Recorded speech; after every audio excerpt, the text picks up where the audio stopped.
بسم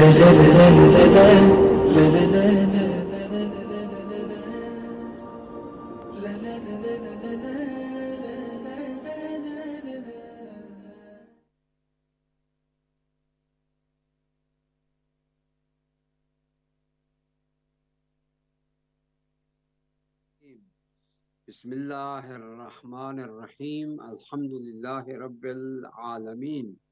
والصلاة والسلام علی سیدنا و نبینا ابی القاسم محمد صلی اللہ علیہ وعلی آبائہ الطیبین وآلہ الطاہرین المعصومین الذین اذهب اللہ عنہم الرجس وطہرہم تطہیرا. اما بعد،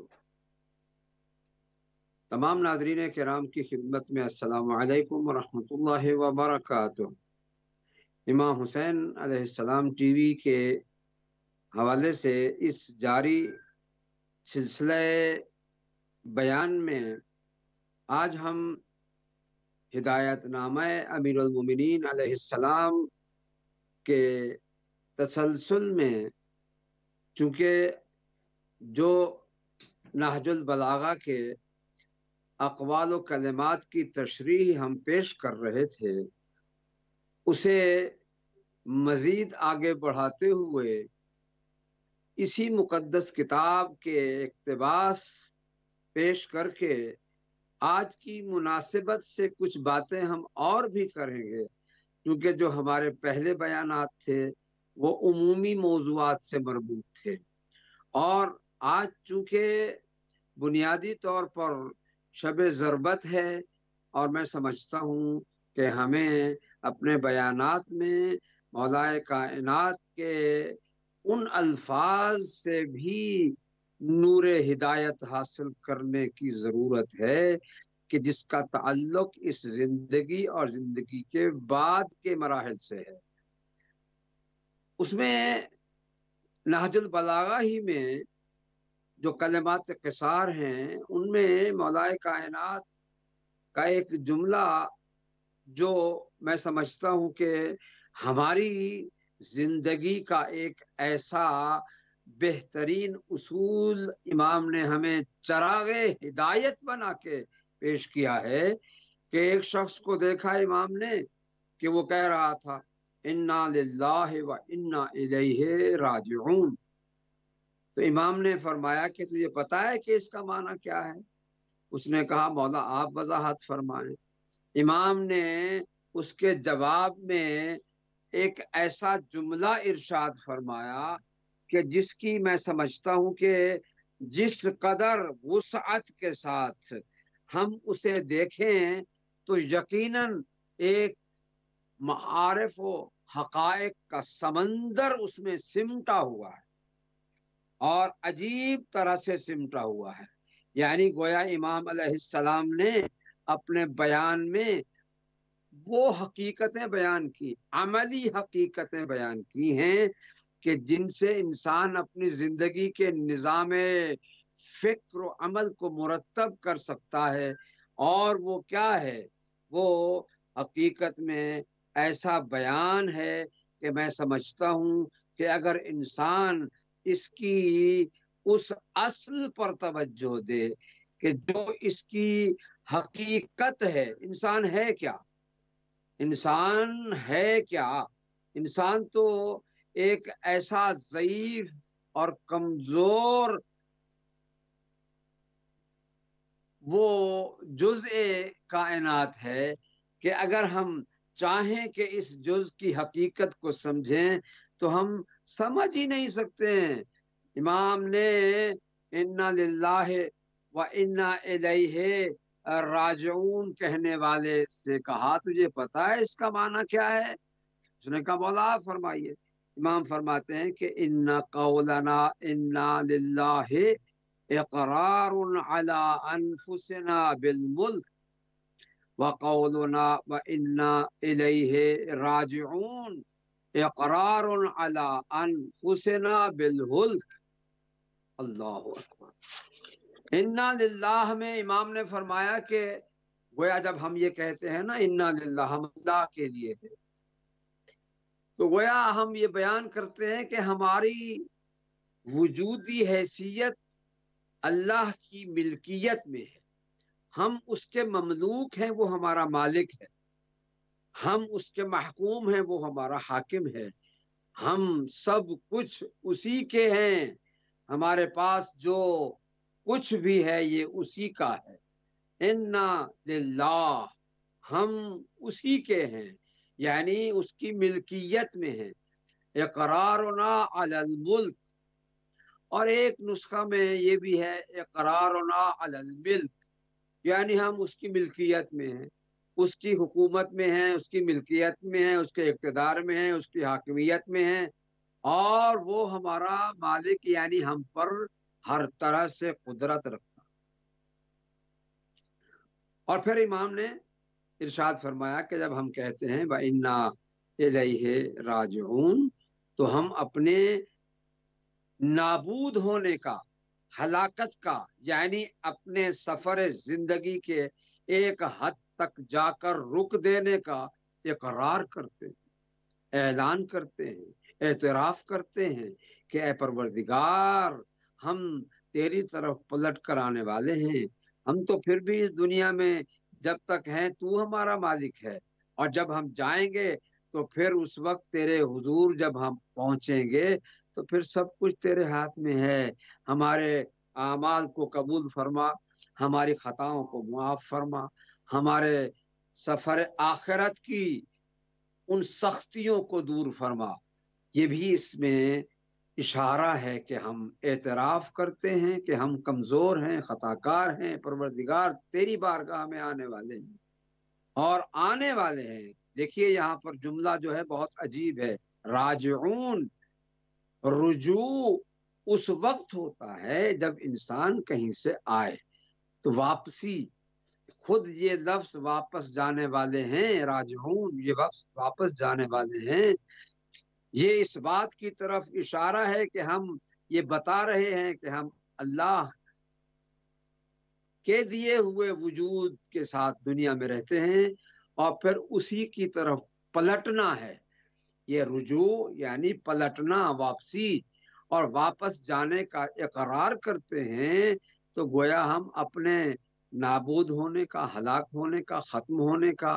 اور ایک حد تک جا کر سفر حیات کے اختتام کا اعلان کرتے ہیں، اور اسی اعلان کے ساتھ ہی گویا ہم اللہ کی مالکیت و حاکمیت کا بھی اقرار کرتے ہیں۔ پروردگار تیری بارگاہ میں تو آنا ہے ہم نے۔ تو گویا اس ہدایت نامہ میں امام نے دو چیزوں کی طرف ہمیں متوجہ فرمایا، ایک یہ کہ ہم اپنی مملوکیت کا اظہار اقرار کریں اور کہیں کہ ہم تو تیرے ہیں، تو مالک ہے، تو حاکم ہے، ملک ہو یا ملک ہو، دونوں لحاظ سے ہم اللہ کے مملوک بھی ہیں اور محکوم بھی ہیں، اسے ہی حق پہنچتا ہے کہ وہ ہم پر حکم جاری کرے، کسی کو حق نہیں پہنچتا کہ وہ ہماری قوت اختیار کو سلب کرے۔ اللہ ہی ہے کہ جو ہم پر حکومت کا حق رکھتا ہے اور حکومت کرتا ہے، سب کچھ اسی کے ہاتھ میں ہے، اور پھر ہم نے اس کی طرف پلٹ کر جانا ہے۔ حقیقت یہ ہے کہ انسان سمجھتا نہیں ہے، اگر اسے موت اور قیامت یاد ہو اور یہ پتا ہو کہ اللہ کی بارگاہ میں پلٹ کر جانا ہے،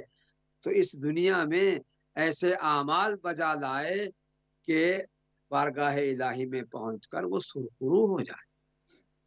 انسان یقیناً یہ سمجھتا ہے کہ جو میں کرتا ہوں وہ صحیح ہے، یہ بھی درست بات ہے، مگر یہ دیکھ کر کہ صحیح کو کس بنیاد پر صحیح کہہ رہا ہوں۔ ہمیشہ یاد رکھیے کہ صحیح وہی صحیح ہوتا ہے کہ جو اللہ کے نزدیک صحیح ہو، جو رسول اللہ کے نزدیک صحیح ہو، جو قرآن کے نزدیک صحیح ہو، جو اہل بیت کے نزدیک صحیح ہو، جو اصحاب منتخبین و منتجبین کے نزدیک صحیح ہو، اور وہ اولیاء اللہ الصالحین کہ جنہوں نے اپنی زندگیوں میں اوامر الہی کو مکمل طور پر تحقق بخشا، وہ ہستیاں کہ جنہوں نے ہمیشہ اپنی زندگی کو اسی طرح سے ڈھالا. ہم عبادت کرتے ہیں، ہم سمجھتے ہیں کہ ہم شاید اس کی بارگاہ میں ہم نے کوئی بہت بڑا کام کر دیا ہے. تو گویا ہمارا ہر عمل جتنا بھی بڑا کیوں نہ ہو، مگر اس کبریا کی بارگاہ میں جب ہم سجدہ کرتے ہیں تو ہماری ساری بڑائیاں ختم ہو جاتی. اللہ کی بارگاہ میں اس کی کبریائی کا اقرار عملی طور پر ہم کرتے ہوئے رکوع میں جاتے ہیں، سجدے میں جاتے ہیں. بس ہمیشہ یہ یاد رکھنا چاہیے، کبھی تکبر سے کام نہیں لینا چاہیے، اس لیے کہ جب اس کے سامنے جھک کر سجدے میں جا کر پیشانی کو زمین پر رکھ دیتے ہیں تو پھر ہمیں سمجھنا چاہیے کہ ہماری اصل حقیقت کیا ہے. ہم اس معبود کی بارگاہ میں اس حد تک نیچے چلے جاتے ہیں تو پھر بڑائی کس بات کی، تکبر کس بات کا. ہمیں یہ سوچنا چاہیے کہ ہمارے ہر عمل میں ہمارا پروردگار ایک ایسا کیمرہ لگائے بیٹھا ہے. وہ کیمرہ ایسا نہیں ہے کہ جو ہمارے مادی کیمروں کی طرح سے ہے، بلکہ وہ کیمرہ ایسا ہے کہ جو اللہ کی ان نگاہ حقیقت بین کو کھینچ کے ساتھ سب کچھ اپنے محفوظ کر دیتا ہے کہ پھر آدمی انکار نہیں کر سکتا.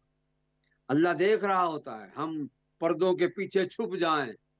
کمروں کے پیچھے چھپ جائیں، دیواروں کے پیچھے چھپ جائیں، غاروں میں چھپ جائیں، پہاڑوں میں چھپ جائیں، کہیں بھی چلے جائیں، مگر اللہ ہمیں دیکھ رہا ہے.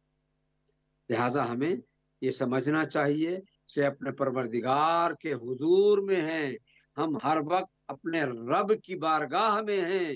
اور اس کی نگاہوں میں ہیں. اپنے دل کو سمجھنا چاہیے، ہمارے دلوں کو بھی جانتا ہے. ہمارے ظاہری افعال و اعمال کو تو سب دیکھتے ہیں جو دیکھنے والے ہوتے ہیں، جہاں انہیں دکھائی دیتے ہیں، اور اللہ وہ ہے کہ جو دلوں کو جانتا ہے. اس لیے نیتوں میں صفائی رہنی چاہیے. یہی ہدایت نامہ امیر المومنین ہے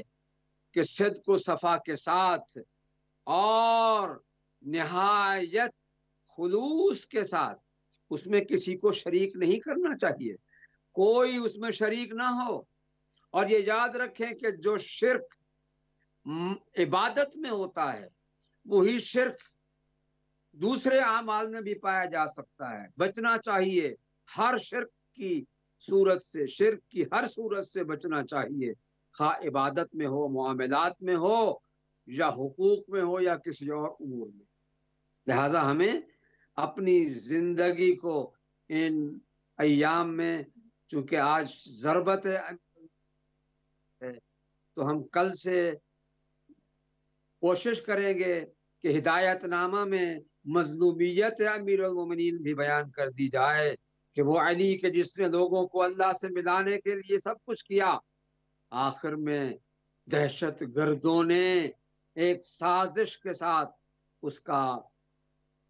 اس طرح سے راستہ اسے راستے سے ہٹانے کی کوشش کر دی کہ آج دنیا، ساری دنیا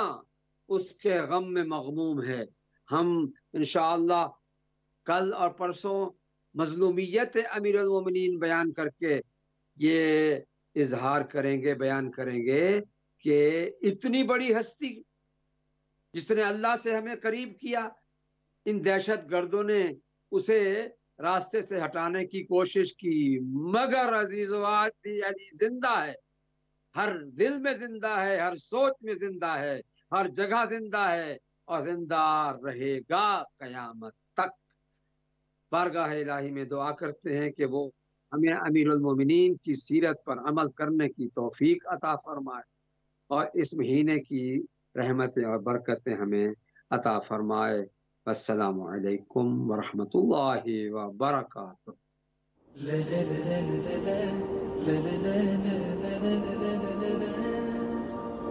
la la la la la